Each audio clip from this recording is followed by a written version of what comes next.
Hey guys, this is Frozen Ding Steves here, and welcome back to another movie review. And today I'm going to be doing a review, or should I say, a rant on Teenage Mutant Ninja Turtles 3.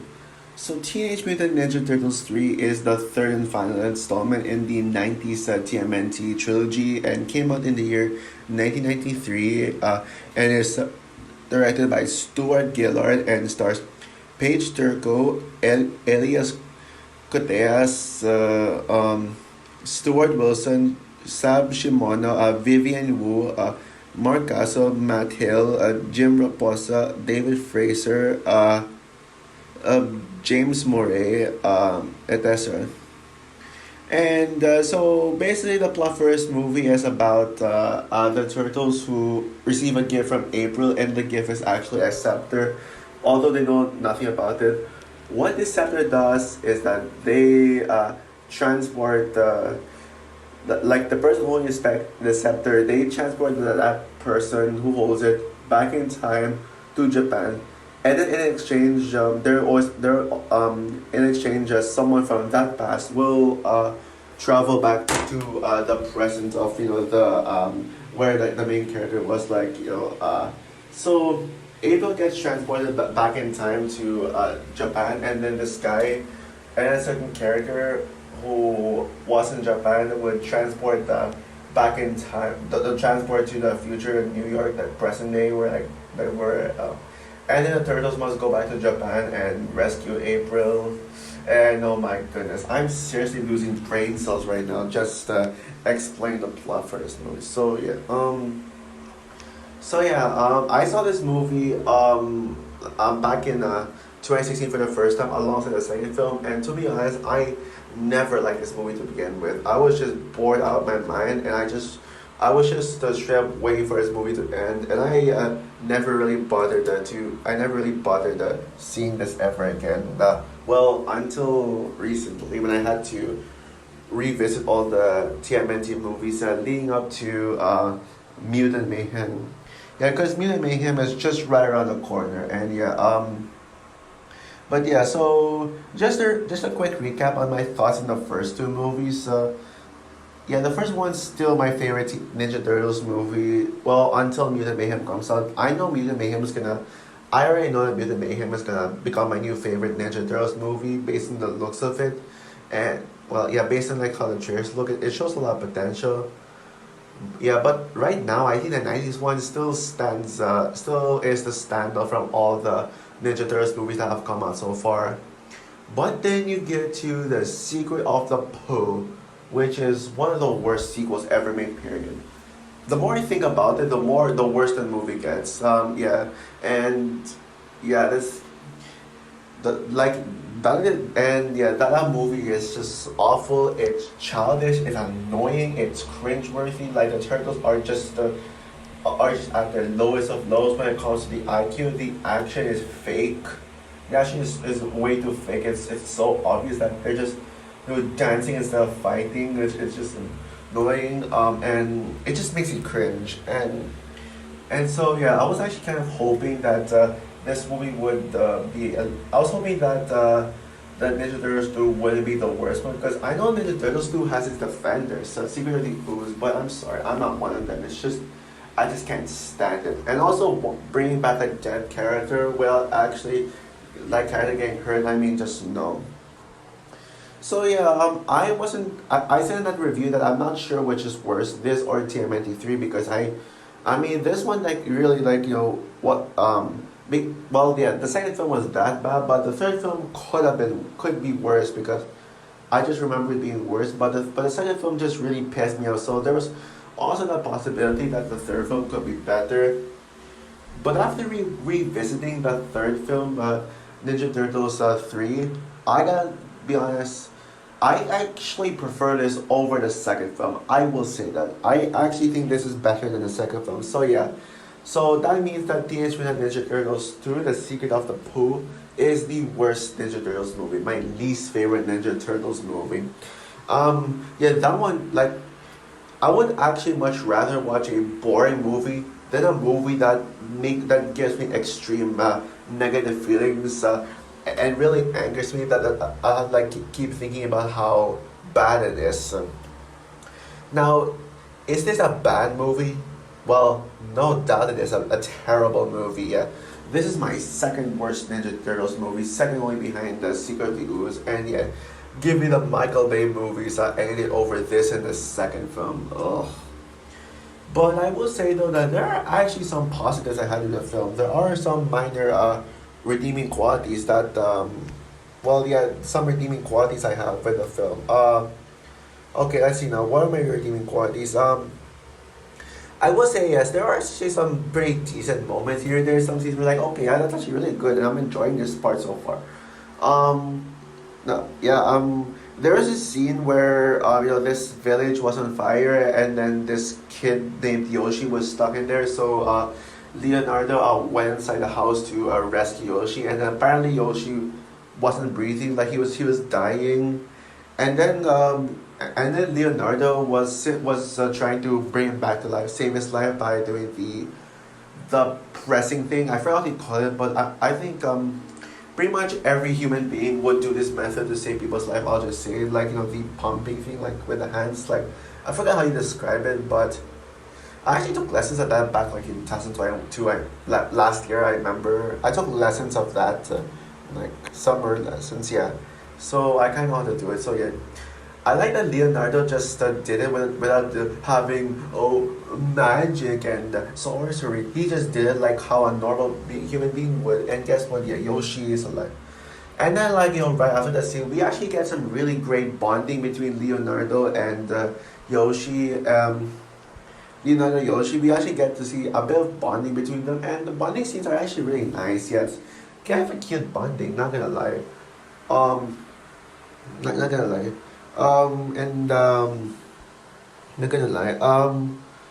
I think, and then there's also a character named Mitsu who is a Japanese teenager, and she's actually kind of a badass. Badass, and I actually think she might be the best character, my favorite character in the trilogy, the 90s Diamante trilogy. I thoroughly enjoy her character throughout. She's just yeah, she is the true star of the movie for me. And while she doesn't get a lot of screen time, I don't care. Any screen that she gets, I kind of like enjoy like her company, and especially when she fights. And speaking of the action scenes, I actually think the action scenes are pretty good and are much better than the second film. Unlike the second film, at least the action scenes don't really at least the action scenes are how do I say this? At least they felt real this time. Like you actually believe that the turtles are actually fighting. Yeah, if you remember the second film, like what I mentioned this earlier, the action scenes are just fake. Like they don't really like hit each other. They just like make the henchman die in the dumbest ways possible. And I can't get over the fact that the bald hair henchman villain would just die by turtles just knocking him out with a shell. How would he have died with that? Seriously. At least this one, like, okay, the action scenes are a little more realistic. Definitely still unrealistic, no doubt about it. Especially for a cheap movie like this. But the overall, yeah, not bad. The action scenes are actually not bad. But of course, yeah, this movie has its problems, and like what I said, this movie still sucks, even with its redeeming qualities. Yeah, at least the things I don't like about this movie doesn't really anger me as much. But although yeah, any bad for the minor stuff that this movie improves on from the first film, there are things that this movie does worse. Like where do I even start with this? I think this has the worst story the worst storyline in any TMNT movie I've ever seen. This story is so absurd and so dumb, and I mean not in a Fast and Furious way where like that's a dumb story, but it's not taking itself too seriously. This movie has just incredibly dumb storyline, so much so that it made me lose brain cells after. I mean, this story is just so dumb. Yeah, with the turtles traveling back in time to rescue April. Yeah, I mean concept about time traveling just makes no sense. And I actually think this might be the worst time traveling movie I've ever seen. Like people complain about Endgame's time traveling concept, but at least it wasn't dumb. At least it wasn't nearly as dumb as something like this movie where like they go back in Japan, but then the Japan guy like goes to New York, like exchange and all that stuff. All that stuff, and yeah. But actually, my biggest problem with the story is that it puts concept over plot. So the whole storyline is basically just its concept of the turtles going back in time to rescue April, who accidentally went back in time using the inspector.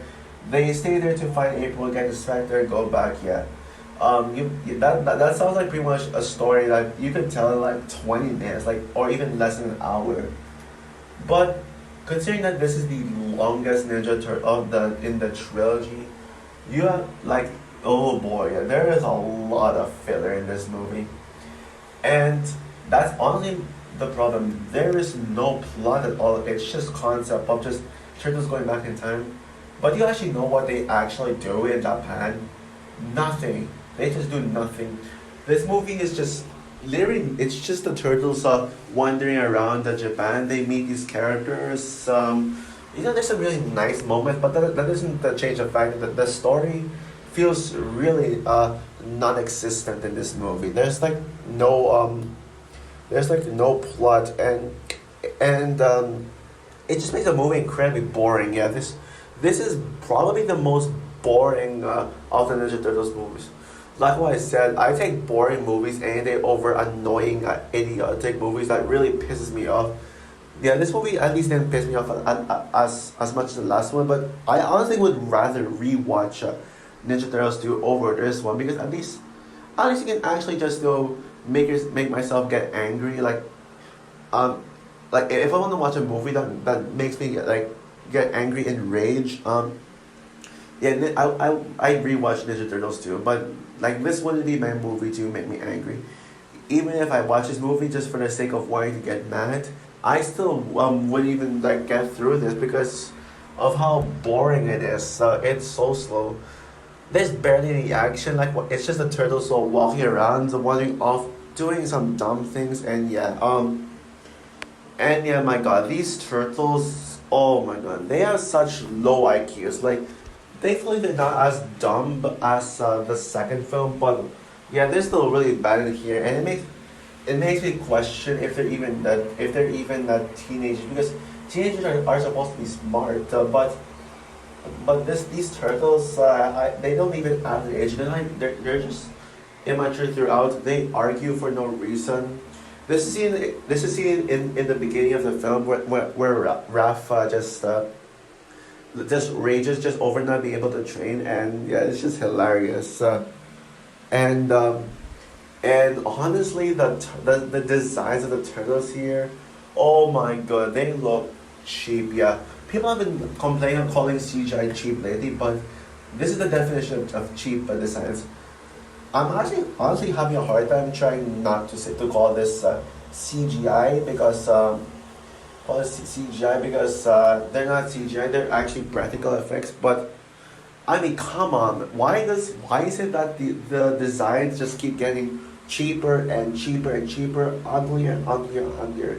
The first one had really good designs, but then it just looked even more ugly. And in this one, the turtles felt more like felt like a mix of animatronic designs and Barney designs. They act so inhuman. They act like robots. Like every single time they walk, it just, and oh my goodness, their teeth are creepy. Like oh my God, every time I see their teeth, it's hard for me not to look at their teeth, because oh my God, every time they open their mouth, it's just disgusting. And also I should ask, well, the lip syncing doesn't even match the dialogue. I'm actually very sensitive towards that. I hate it when the lip syncing doesn't match what the characters say, because it's just really I'm just sensitive towards it, honestly. So each time I see that the lip syncing of any animation or CGI characters wouldn't match the voice, then it really gets me sensitive. I can't stand it. It just makes my brain blow.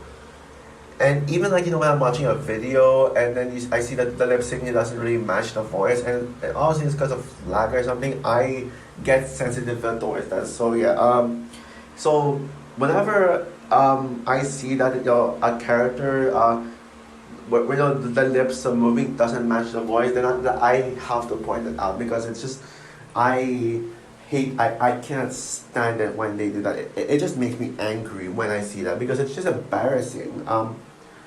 Embarrassing and yeah. But if you think the turtles are bad enough, oh boy, look what they did to April O'Neil. Uh, April. Oh my goodness, yeah. April is annoying. Like every single dialogue she says, I just wanna like shush her because April is just whiny, annoying, like all the time. She just whines over everything, and apparently she became even more annoying. She has a lower IQ than the Ninja Turtles themselves, which is embarrassing, because she's April O'Neil. She's supposed to be the smartest Ninja Turtles character, but what did they do to April? Also, I forgot to mention this in my rant on Secret of the Ooze, but why recast April's design? Why recast April? Yeah, I mean Judith Hoag is already good enough for April, but Paige Turco, not good April. Yeah, not good at all. I'm happy to see Casey Jones in this one, as he was one of my, besides April, he was my favorite character in the first film. Besides April and Shredder, I mean, yeah, he was one of the better parts of the first film. One of my favorite characters. I still think April and Shredder are my favorite, but Casey Jones is there. And also I'm talking about the humans, by the way. But it sucks to see that Casey Jones was absent in Secret of the Ooze. I even forgot to mention that.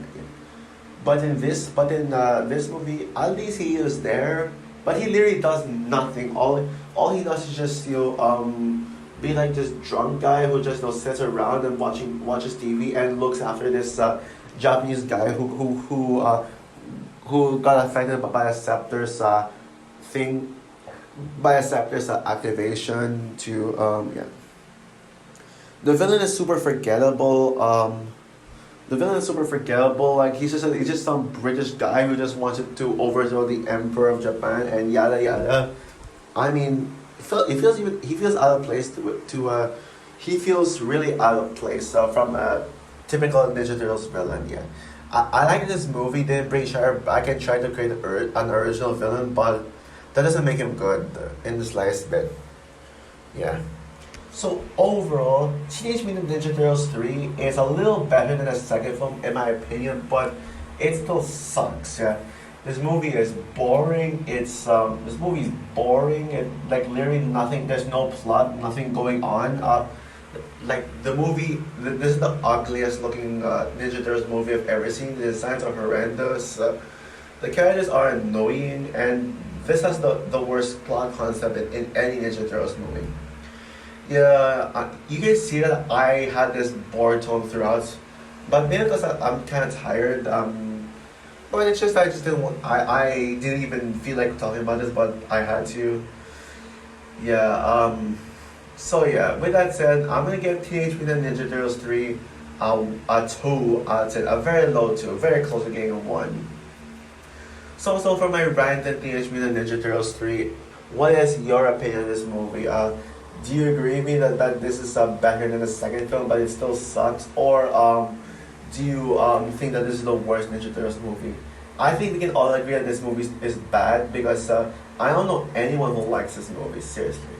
So yeah, comment down below, like, subscribe, hit the notification bell, and stay tuned for my review of Blue Beetle, and then my next review in the TMNT saga leading up to Mutant Mayhem, the animated Ninja Turtles movie from 2007. But Blue Beetle comes first. So yeah, bye guys.